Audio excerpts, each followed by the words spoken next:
Welcome back, adventurer. This week's creatures have been described as a ghost kitten that loves to dance with marionettes, a little toothless frog boy that's been dipped in red paint, and the offspring of Shark Boy and Octo Girl. So come, pull up a stool at Creature Tavern.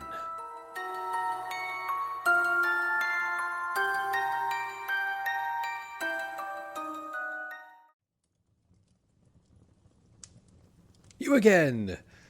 My shining star! Oh wait, hang on. Oh. It's just you, adventurer. Hey, whoa, hey, that's not a bad thing. No. Come on, sit down. Sit down and allow me to regale you with a few mind-bending, spine-tingling, and toe-stiffening stories of creatures from beyond the veil. We'll begin with one of a house cat, more commonly referred to as the Nekomata, from Japanese folklore. The Nekomata, often known as the forked cat, or simply as demon, is one of a vast catalogue of kitty cat yokai. It's regarded as the monstrous one. Supposedly it's an offshoot of the Bake Neko, another spooky cat we'll get to in a future visit. Today we're covering the more powerful, more sinister, and more tailed spirit cat. And speaking of those tails, it's thought by some folks that Mata in Nekomata is in reference to the creature's split tail. However, some argue that Mata could be more aligned to the word monkeys, a theory supported by the Nekomata's habit of roaming around the treetops. If you want the earliest mentions of the Nekomata, they date way back, all the way to the Kamakura period, with sources citing the beginning of Tenpuka, that's 1233, although some historians trace its presence even earlier, to around 1185 within the same period. You even found a few written accounts of the fancy feline fella in the Asai Zuhitsu. This is thought to be a collection of essays from the courtier Sadatake Itzi. He was a court noble and a scholar of the Edo period, and he wrote, "A cat that is several years of age will come to have two tails and become the yokai named Nekomata." Similarly, mid-Edo period scholar Arai Hakuseki wrote that old cats become Nekomata and bewilder people. These accounts indicate a core ritual of ordinary domestic cats, when aged, developing supernatural powers. Powers that, according to law, increase as the cat continues to live and grow beyond its natural lifespan. And it ain't just the rack of the cat's age that signals the power, but the length of its tail too. Some folks say this signifies the intelligence, and the longer the tail, the greater the cunning. And fun fact, this belief gave rise to quite a unique practice, where folks would purposely cut their cat's tail short when they were kittens, and this docking was done in an effort to prevent any future transformations into a Nekomata. Now, before you go hunting house cats, you should know that Nekomata manifest in two forms. There's the city variant and the mountain variant. For the city variant, these Nekomata begin life indistinguishable from the common domestic house cat, typically measuring around 18 to 20 inches in length, about 10 inches in height, with tails around 10 to 12 inches long. At first, they exhibit nothing unusual, sleeping in the sun, sleeping in their towers, and sleeping in other places. However, as they age, their powers grow, and too does their body. Folks say they can reach nearly 3 foot tall on all fours, and an imposing, or impressive, depending on how much of a cat person you are, 5 foot 9 inches when standing upright on their hind legs, making them just as tall as the adult human specimen. For the mountain variant, these are considered the most fearsome form of Nekomata. They grow to gigantic proportions, sometimes several meters long. According to Megetsuki, that's Record of the Clear Moon, these creatures possess eyes like a cat, but a large body resembling a dog. And they're often compared to wild cats, such as leopards or lions. Basically, they're giant jungle cats with 2 tails, magic powers, and they're not the biggest fan of humans. In fact, in another account, by the Japanese author and Buddhist monk Yoshida Kenko in 1331, this mountain variant is mentioned. He says in the mountain recesses there are those called Nekomata, and people say that they eat humans. Now that's a story you can take to the bank. And fancy another fact? Well, in my research I found a term known as Nekomata disease. No, it doesn't mean you're turning into a spirit cat. It was used to describe the symptoms in humans that look a lot like rabies. After hearing all that, the one thing you should take away is the common visual hallmark found on either variant. That long, forked tail that splits. This split tail serves as your ultimate marker for the Nekomata. So if you see 2 tails but not 2 cats, you've just found a Nekomata. As we briefly mentioned earlier, you'll find Nekomata in the cities and mountain regions all across Japan. Unfill your map. Let me drop a couple dots on places you can visit.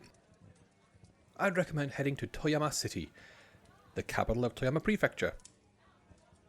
Located on the coast of the Sea of Japan, in the Chubu region.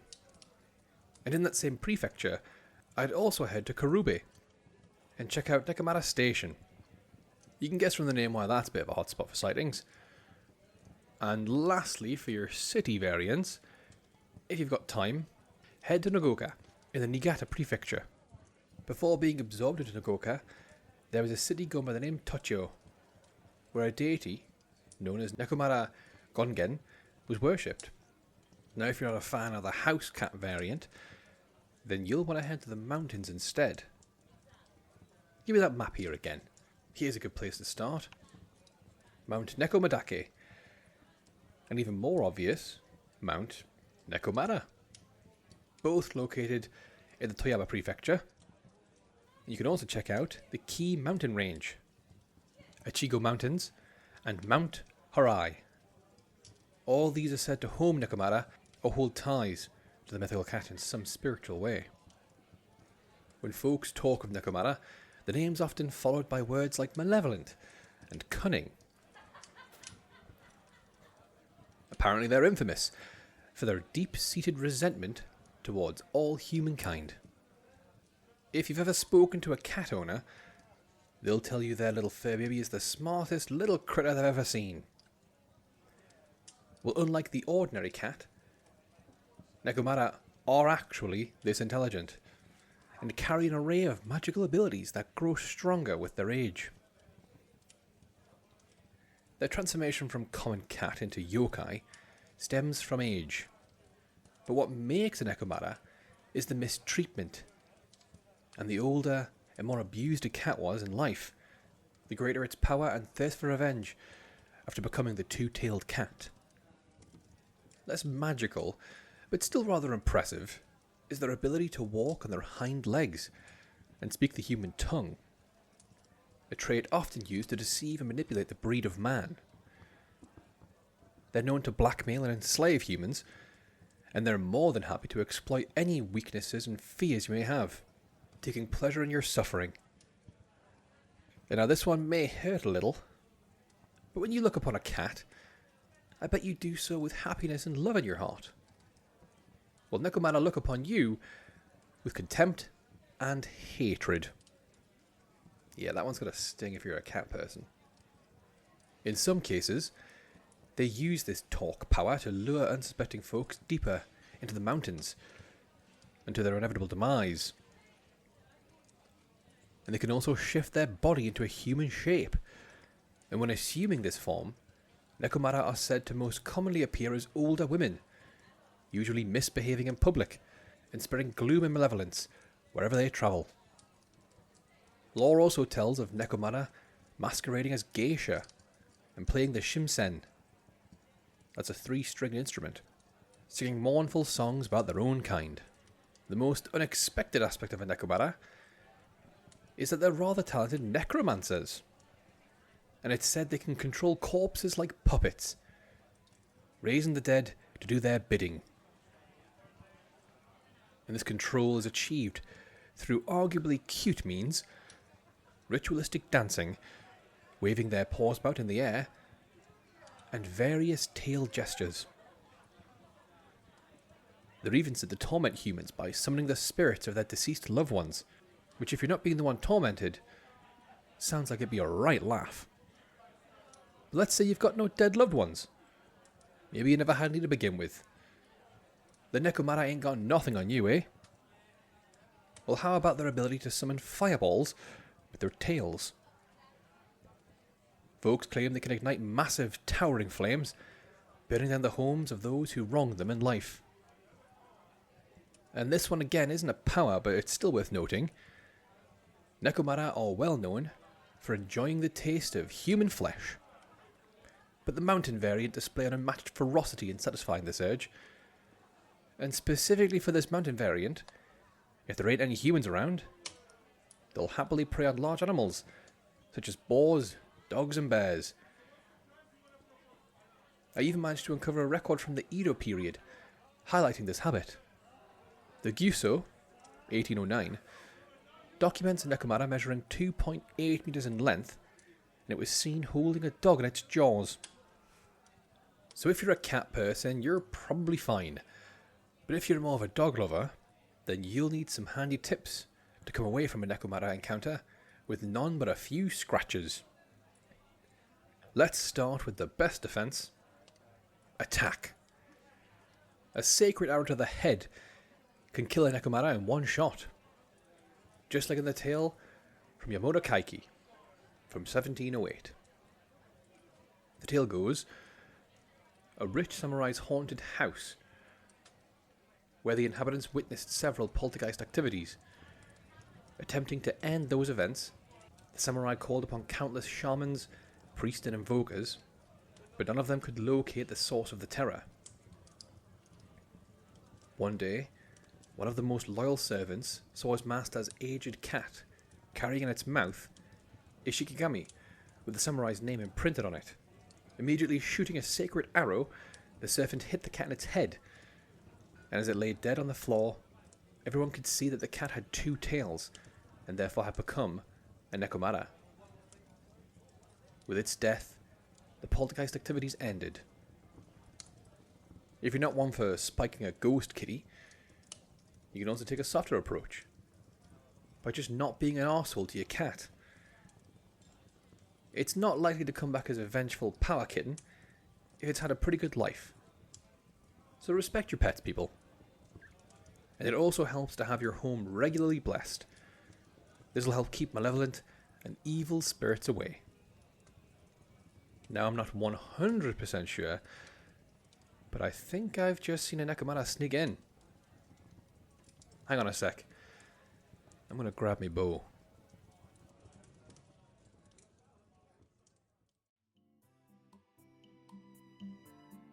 Howdy, partner, and welcome back to the break room. Thanks for listening to episode 18 of Creature Tavern. If today's episode does anything, I hope it results in you treating your cat better. Now, why not let me see your cat by posting about the show using the hashtag Creature Tavern on X or Blue Sky. Doing so will mean I get a lovely picture of a cat, and there's also a chance your name will feature on the show. You could end up a mute pint, afraid that you're about to be drank. Or a tiefling warrior, overjoyed at this free pint they've found unattended. Either way, you'll be able to tell your parents that you've achieved something today. You've featured on a podcast with probably a good couple listeners. And if you're joining us on YouTube, leave a comment, and you too could feature on what some call the most successful audio experience of all time. And if you fancy being a real one, please go share the show with a friend or talk about it loudly in public. You'll get a finger guns from me for the effort. Now that's about enough begging for now. Let's get your weary ears back to the tavern.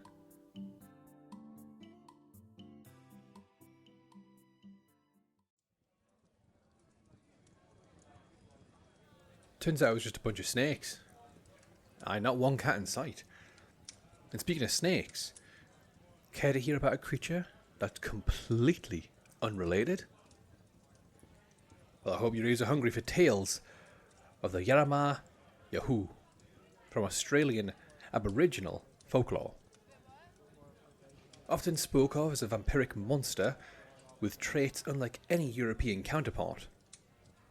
This being was first recorded during the early 1900s by David Unipon, an Aboriginal Australian preacher, with some sources placing the first encounter specifically in 1925. Although a vampiric entity, it doesn't share the elegant human-adjacent characteristics of more Western vampires. Instead, it's something far more primal and unique tends to be the word that comes to mind. Folks paint the Yara Yahoo as small in stature, no taller than a 10-year-old child, with most accounts suggesting a height of 3 to 4 feet max. Despite its size, its proportions are unsurprisingly unsettling. The creature has spindly limbs, a bloated, paunchy belly. Its skin is a dark, vivid red, and is sometimes said to be covered in a fine layer of fur. The head's disproportionately large, often dominating its upper body. And the face is particularly disturbing in my opinion, featuring a wide, gaping mouth that takes up most of the space, and said to be like that of a frog's, completely devoid of anything remotely resembling teeth. This makes it quite the anomaly among creatures described as vampiric. Its long arms and legs end in strange hands and feet, adorned with octopus-like suckers that sit at the tips of its fingers and toes. So where do you reckon you'll find this octopus frog boy? In the waters, perhaps? Maybe a puddle or a pint? Well, no. You couldn't be further from the truth. It's fig trees, of course. Fig trees from all around Sydney, the Hunter Valley, Melbourne, Murray Valley, Queensland, Perth, pretty much all over Australia. So next time you're down under, look up. And if you see something that looks like a dry plum, you've got yourself a fig tree.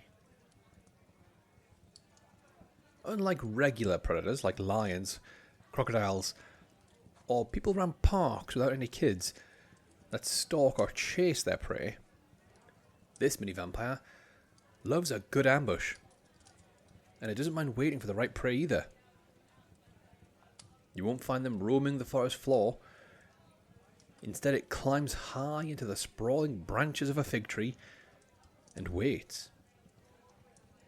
Heard stories claiming they'll sometimes sit up there for days, or even months, watching the world pass till their prey shows its face. And like a lot of predators, its favourite victims are children. Though any living being that lingers beneath its tree for a little too long will do. Beggars can't be choosers after all. When the opportunity presents itself, the Yara Yahoo descends, dropping with more precision than you'd expect, and latching on those grubby little suckers. These suckers serve as its feeding apparatus, fastening tightly to the skin as it begins its gruesome suck. With startling speed, it drains your blood, allowing just enough left to leave you hovering on the brink of death. You'll faint for sure, but you will not die. Some might say this code brands the Yara as a cruel creature. They never kill, for why eat in one sitting what can sustain you for many? So now you've had your blood drained.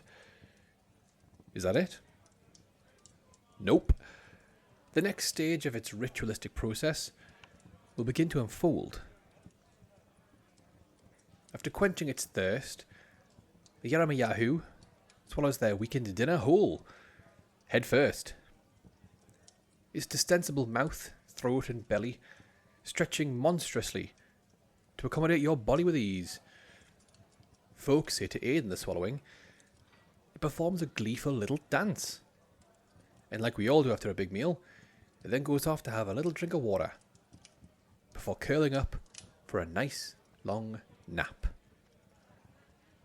When it's had its Z's, the creature regurgitates the person alive and completely unharmed, but forever changed. You may notice your friends look taller and that you can't quite reach that shelf you used to be able to. And that's because you've been spat out smaller than before. And if you're unfortunate enough to suffer this dinner date again, the transformation repeats. The second time, you'll emerge shorter still, but now stripped of every hair. And by the third, you'll shrink further and now sprout a coarse coat of hair covering your entire body. With each cycle, you'll lose more of your humanity as you inch ever closer to becoming a Yara. Considering this disturbing result, I bet it'll shock you to hear that children were once warned to lie still and submit to the attack rather than resist. Maybe after the first swallowing they learned to steer clear of fig trees. Some accounts carry an even darker warning. The Yara were never meant to be seen. And should anyone glimpse one, the creature would, and I quote, get rid of them. A canny cryptic phrase, but I reckon you can pick up on what that's supposed to mean. It's said when angered, the Red Boys get all sorts riled up. If his prey manages to escape, the Yara will not forget this slight, and it'll exact revenge by draining all the water from the local wells and nearby watering holes, leaving nothing but parched earth and desperation, forcing locals in seek of moisture to draw sap from trees, bringing them into the Yara domain, where the cycle begins anew.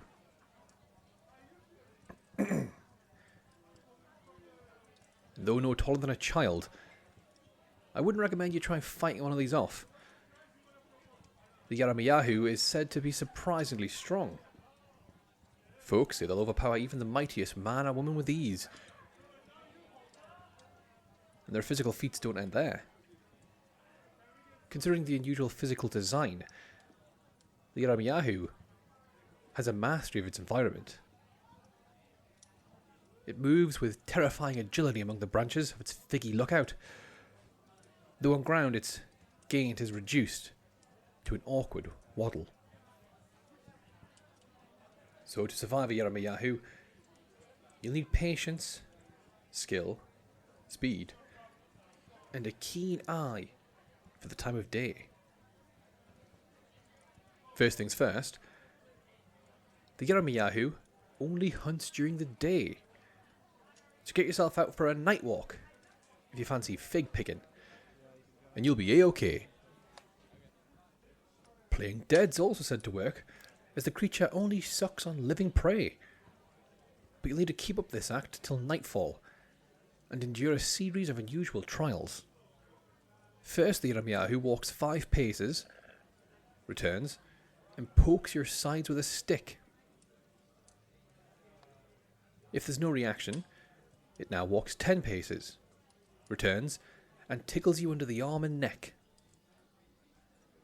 If still no reaction, it walks 50 yards, then returns to tickle you once more. If you don't react to any of this, you'll be left alone, with all your blood on the inside.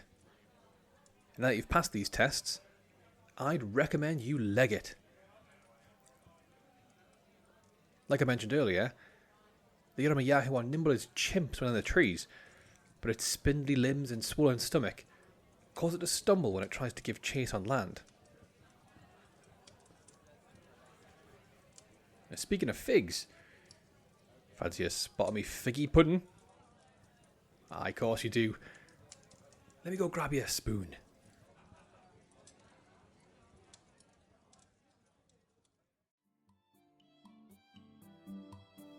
Fancy spying you again. Thanks for sticking around. While you're here, and if you're enjoying the show, why not give us a little subscribe, and you'll never miss an episode. You can find us on Spotify, Apple Podcasts, or wherever pitch pigeons make their shitty nests. Just search for Creature Tavern.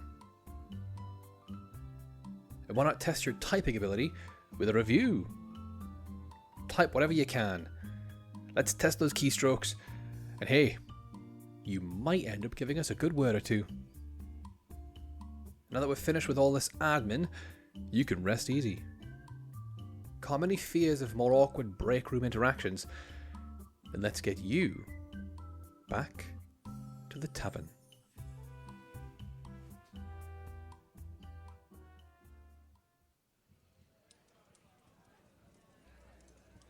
What?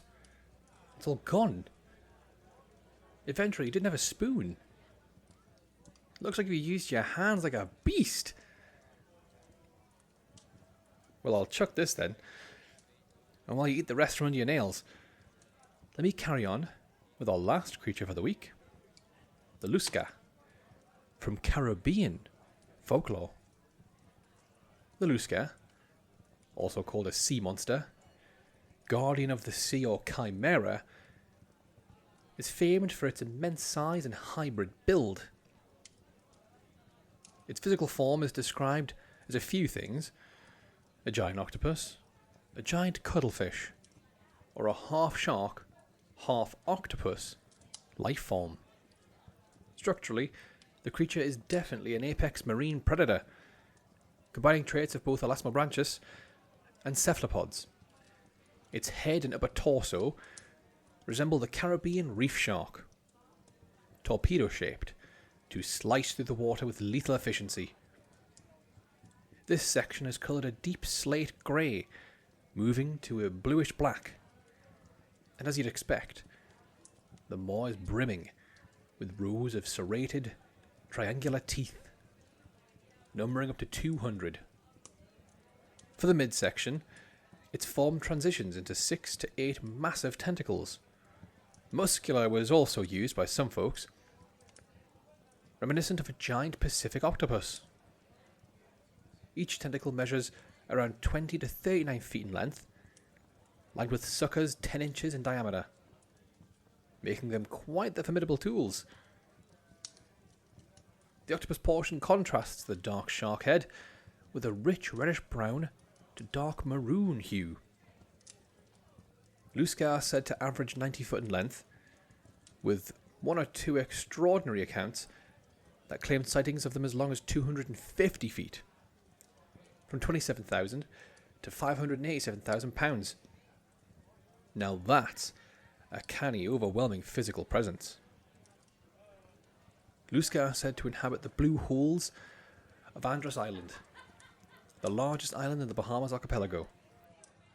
These blue holes are vertical underwater sinkholes and submerged cave systems. They can vary in depth from 65 feet to over 660 feet, creating a lot of winding underwater caves for you to search. From above, you want to look for the ocean's eyes. These deep blues are windows to a Lucsa encounter. Lucsa are feared for their unmatched supernatural cocktail of strength, speed and tentacles.